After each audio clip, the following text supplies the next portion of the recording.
Christine Bravo célébrera bientôt son premier anniversaire de mariage avec Stéphane Bachot.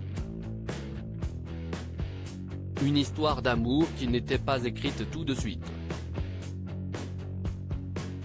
Ce jeudi 25 mai 2023, elle se confie à nos confrères de Gala sur leur première rencontre. Christine Bravo vit le parfait bonheur avec son mari Stéphane Bachot. Une histoire d'amour qui a pris un nouveau tournant avec un mariage le 11 août 2022. Pudique, l'animatrice a pourtant accepté de présenter son cher et tendre à la télévision. On dit que les contraires s'attirent. Et ces deux-là semblent bien confirmer ce proverbe. D'un côté, il y a un caractère volcanique. De l'autre, une force plutôt tranquille. Stéphane Bachot n'est pas un homme des caméras. Le chef d'entreprise gère une agence immobilière spécialisée dans les biens aquatiques et les péniches à Paris. Même si leur lune de miel a été gâchée par un imprévu, ni l'un ni l'autre n'a laissé cette mauvaise nouvelle impacter leur séjour. Le plus important, c'était d'être ensemble.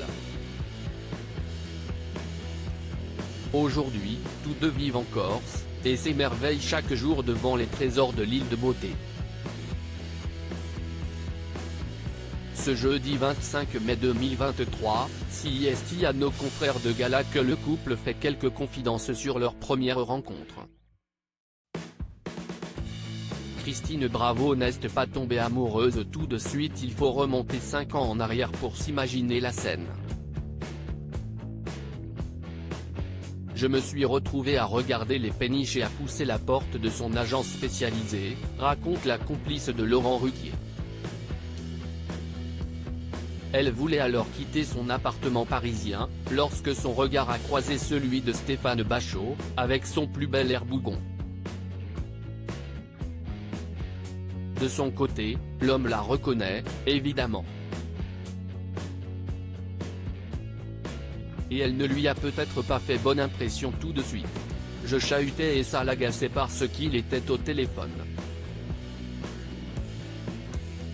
J'étais à 1000 lieues de me douter qu'à l'époque de Froufrou, il fantasmait sur moi.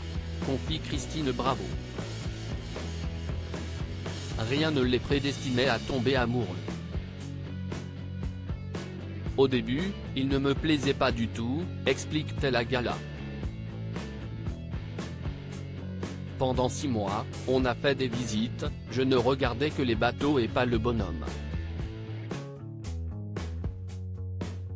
CIST à force de se côtoyer qu'ils ont appris à se connaître, puis à s'apprécier. La magie de l'alchimie. On a commencé à échanger des textos, souvent tard le soir, à parler littérature.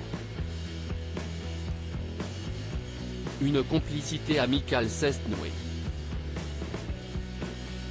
Ma fille a vu avant moi qu'on était en train de tomber amoureux.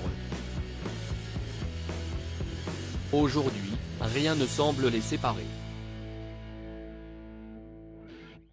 Une jolie histoire.